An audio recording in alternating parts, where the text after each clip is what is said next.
पंजाब से बोल रहा हूँ। हाँ बेटा बोलिए। हाँ, देखिए आपको क्या सिचुएशन है लाइफ की, मेरी थोड़ी लाइफ सेट हो, बाकी देखें। लाइफ सेट के लिए। हाँ जी, हाँ जी। एक तो शत्रु परेशान कर रहे हैं काफी। हाँ हाँ। शत्रु परेशान ना करें, हाँ हेल्थ वाइज। हाँ। प्रितपाल बेटा, शत्रु तो जम के हैवी हो गए हैं बेटे, और मुझे कर्ज की स्थिति भी बन रही है आपकी तो। हाँ जी, वो देखिए कोई निवारण कीजिए, क्या करें। हाँ हाँ। कर्ज से निवृत्ति हो आपकी, और मनोस्थिति भी बड़ी डगमगा रही है, चिंता की स्थिति बन रही है ज्यादा, बिल्कुल जी। और क्रोध भी उत्पन्न हो रहा है बेटे। बिल्कुल जी, बिल्कुल। और इन सभी समस्याओं से मुक्ति मिले आपको माँ भगवती की कृपा से।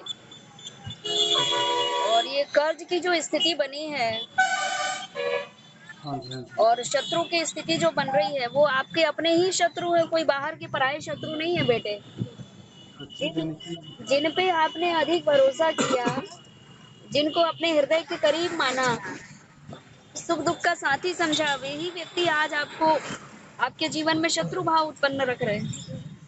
एक्चुअली मैं एक घर से काफी दूर रह रहा हूँ, मेरी यानी कि जॉब जहाँ पर है वहाँ रह रहा हूँ मैं अभी। अच्छा अच्छा। तो ये जहाँ पे तो ऑफिस वाले बहुत यानी कि हैं, हाँ तो ऑफिस वाले भी काफी बंदे यानी कंट्रोल में हों। हाँ। और घर में भी देखिए आप कौन बंदे यानी कौन से रिश्तेदार हैं, इनसे क्या उपाय है, यानी कि एक तो मंत्र बताएं माता का कि मैं कैसे कर सकूं, क्षति सक्षरी कैसे कैसे करूं, थोड़ा सा मार्गदर्शन करें। मैं कोशिश तो मैंने किया है एक दो बार।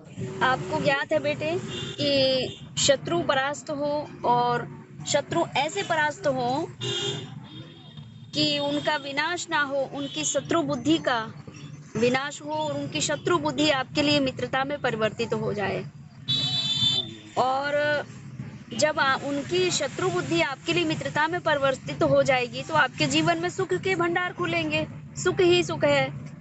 और जो जी। आपके अपने हैं, वो शत्रु भाव रख रहे हैं, वो उनकी बुद्धि भी मित्रता में परिवर्तित हो, इसके लिए माँ भगवती बगलामुखी देवी की आराधना ही जीवन में रंग लाती है। तो मुझे एक्चुअली मैंने काफी बार कोशिश की है, थोड़ा सा जब भी करता हूँ कुछ ना कुछ यानी कि हेल्थ वाइज ना, तो वो देखिए कि क्या विघ्न नहीं दूर नहीं, क्या है, माता। माँ भगवती की आराधना करने में विघ्न नहीं आते हैं। जी, और मुझे विघ्न एक्चुअली अगर पूरा आ यानी रहे हैं, हाँ। आपका मन नहीं लग रहा है, चित्त नहीं लग रहा है आराधना में, और जैसे ही आप कर भी रहे हैं तो आपको सफलता प्राप्त नहीं हो रही है, आपको लग रहा है कि मैंने 36 अक्षरी मंत्र का 11,000 बार कर लिया जाप, लेकिन उसका शुभ फल प्राप्त नहीं हो रहा है, इसका कारण ये है कि आपको वो सद्गुरु नहीं मिला।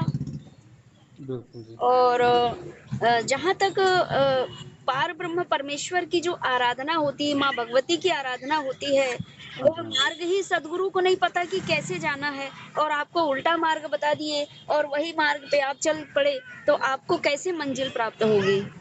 मार्गदर्शन कीजिए। जैसे अब मैंने दिल्ली देखा ही नहीं है, हाँ और जी, हाँ मैं जी। दिल्ली देखा ही नहीं है मैंने, और मैं केवल दिल्ली का नाम सुनी हूँ, वहाँ का रहन सहन सुनी हूँ मैंने, सुनी सुनाई को आपसे बता दिया, और वो वहाँ का मूल रहस्य जो है मैंने पुस्तकों में पढ़ लिया और आपको बता दिया, और आप चले जाएंगे तो आपको दिल्ली मिल जाएगी, ऐसा नहीं है। जब बिल्कुल। तक मैं स्वयं जाकर के होके ना आऊं, बिल्कुल जी। प्रैक्टिकल नॉलेज, मैं मेरे द्वारा जो आपको प्राप्त होगा वो प्रैक्टिकल नॉलेज प्राप्त होगा। बिल्कुल। और भी अन्य महापुरुष है, विद्वान जो है, वो पुस्तक की ज्ञान रट करके और उस पुस्तक के ज्ञान के माध्यम से आपको कॉपी पेस्ट करते हैं, और आप बिल्कुल। वह वही मार्ग अपनाते हैं, तो वे तो भटके थे, आपको भी भटका देंगे, तो आपका मार्गदर्शन समय भी कीजिए व्यर्थ जाएगा। कि पूजन सा। मार्गदर्शन कीजिए कि समय बहुत व्यर्थ जा रहा है, समय व्यर्थ ना हो और हाँ थोड़ी सफलता हाँ। सफलता और मिले। माँ भगवती की दीक्षा लेकर के आप पुनः जीरो से अपनी भक्ति स्टार्ट कीजिए बेटे। मैं आपसे बड़ा गुरु कौन हो सकता है, तो आप ही कृपा करें। देखो। एक्चुअली मैं कल प्रार्थना कर रहा था काफी कि मुझे कोई सदगुरु की प्राप्ति हो। हाँ हाँ। तो मैं काफी काफी तो मुझे ढूंढते ढूंढते आपका मुझे प्रवचन सुना मैंने फेसबुक पे, अच्छा अच्छा। तो मुझे बहुत अच्छा लगा, तो फिर मैंने मेरे फेसबुक देखा। में, मेरे फेसबुक में। हाँ जी, हाँ जी, हाँ जी, हाँ जी, वही मैं माता के ही ढूंढ रहा था, तो वो आपके फेसबुक में पहुंच गया। अच्छा मैं अच्छा। पंजाब से हूँ, मैं भगवान नहीं मिला है आपसे।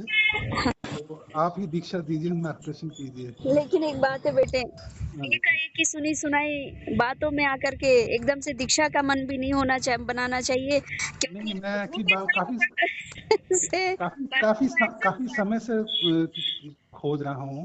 तो मुझे लगता है कि शायद आप मुझे मेरा मार्गदर्शन कर सकेंगी। ठीक है, अब मुझे और जानना है। मैं आ तो नहीं सकता इतनी दूर, मगर आप थोड़ा सा मार्गदर्शन कर दीजिए कि क्या कैसे करूँ, यानी कि मेरा मार्ग। पंजाब से हम। काफी भक्त मैया के दरबार पहुंचते हैं। अच्छा मैया जी। की कृपा भी हो गई तो उनकी कृपा हो गई तो आपको पता भी नहीं चलेगा कि कब आप तैयारी कर लिए, वो माँ भगवती स्वयं तैयारी बनवा देंगी और आप पहुंच जाएंगे मैया के दरबार। पंजाब से बहुत भक्त आते हैं, तो पर आप क्या जब है भी बेटे, भैया मुझे और पंजाब। जान लीजिए और समझ लीजिए, क्या मैं आपको गुरु माता बनाने में आप मेरी गुरु बनने लायक है भी या नहीं। और एक दूसरे को समझ जान लेना चाहिए, एक दूसरे को परख लेना चाहिए, क्योंकि गुरु और शिष्य का जो रिश्ता होता है और भक्त और भगवान के रिश्ते के बराबर होता है बेटे। बिल्कुल जी, और बिल्कुल। जिस दिन यह गुरु और शिष्य अलग अलग नहीं होते हैं, ये इनमें भेद नहीं होता, और भक्त और भगवान शरीर और आत्मा का जैसे संबंध है अटूट, ऐसे भक्त और भगवान का गुरु और शिष्य का संबंध होता है। और जब ठीक। यह संबंध को हम जोड़ लेते हैं तो फिर इससे जन्म जन्मांतर तक ये छूटता ही नहीं है। अगर हम मर भी गए और हमारे गुरुजी जीवित हैं तो एक रूप उनका साक्षी बन करके हमारे साथ जाता है कि ये मेरे शिष्य था, और इसके जीवन में जो इसने अच्छे बुरे कर्म किया, इनका तो आप निर्णय देने लगे धर्मराज, लेकिन ये मेरा शिष्य था और ये मेरा पुत्र था, धर्म पुत्र था, और मेरे मार्ग पर चल बताए हुए मार्ग पर चल करके इसने इतने इतने धर्म के कार्य किए हैं और परमात्मा के प्रति इतना संलग्न रहा, इस पुत्र को उचित न्याय मिले। तो जहाँ गुरु खड़ा हो जाता है तो भगवान को भी गुरु के अनुसार उसको सामने भक्त को न्याय प्राप्त होता है। तो इसीलिए मुझे और जान लीजिए और परख लीजिए, फिर दीक्षा का मूड बनाइए। फिर आप अगर आ भी नहीं सकते हैं तो ऑनलाइन दीक्षा लेकर के और फिर आप मैया की आराधना प्रारंभ करिए, और आपके अंदर जितना भी ज्ञान है, और हाँ आप जी, हाँ जान जी। लीजिएगा कि मेरा ज्ञान साइड में मैं रखता हूँ और अब शून्य से मैं अपनी भक्ति प्रारंभ करता हूँ। माँ, मैं अबोध बालक हूँ, मैं कुछ नहीं जानता। तो अभी आपका दीक्षा लेकर के भक्ति मार्ग का एडमिशन लीजिए।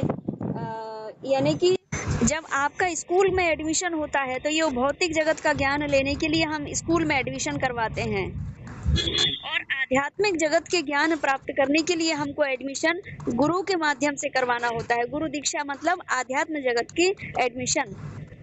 ठीक है जी। हाँ, तो माँ भगवती की पूर्ण कृपा प्राप्त करने के लिए सदगुरु को प्रसन्न करना अति आवश्यक होता है। और सदगुरु की जब प्राप्ति होती है तो उसमें बाधाएं आती हैं, अड़चने आती हैं, ब्रेक लगते हैं। कल ठीक से है हो जी। गया, आपको वेटिंग पे डाल के रखी माँ भगवती ने कि गुरु अनेक मिल जाते हैं लेकिन पूर्ण सदगुरु मिलना बड़ी मुश्किल है। और पूर्ण सदगुरु जिस दिन प्राप्ति होने लगती है तो उसमें बाधाएं अड़चने, गुरु खुद ही कह देगा कि कल बात करूंगा मैं, अभी समय बेटे नहीं है। ठीक मतलब है। आपके धैर्य की भी परीक्षा हो सकती है, ऐसी भी बात है। तो तो अभी मुझे मार्गदर्शन करें कि अभी मैं क्या करूं, क्षत्रिय अक्षरी कंटिन्यू करूं अभी अभी या तो आप करिए, 2 दिन तो लगभग आप करिए। ठीक है, थोड़ा बताइए, थोड़ा सा प्रोसीजर बताइएगा कि क्या कैसे करूं कि थोड़ा सा। अभी आप जैसा कर रहे थे वैसे ही करिए, आप जैसा भी कर रहे थे, और आपकी भक्ति जो है माँ भगवती तक पहुंची है, तभी उनको लगा कि ये मेरा पुत्र जो है बड़ा दृढ़ संकल्पी है, दृढ़ विश्वासी है, दृढ़ विश्वास रख करके, दृढ़ संकल्प लेकर के और मेरी आराधना कर रहा है। लेकिन मुझे प्राप्त करने के लिए जो मार्ग है वो मार्ग मैं इसको कैसे बताऊं, तो सदगुरु ही आपका मार्ग बन करके और आपको हाथ पकड़ के ले जाते हैं उस परम धाम तक, माँ भगवती के दिव्य ठीक साक्षात्कार होने तक। ठीक है जी। अभी कितनी माला मैं डेली करूं अभी? अभी कितनी कर रहे हैं आप? अभी मैं यानी कि 3-4 दिन तो मैंने काफी की थी, यानी 21-21 तक की थी मैंने। अच्छा अच्छा। मगर मैं अभी चाहता हूँ कि फिर अभी तो मैंने हो थोड़ा गया। थोड़ा सा कष्ट आया था,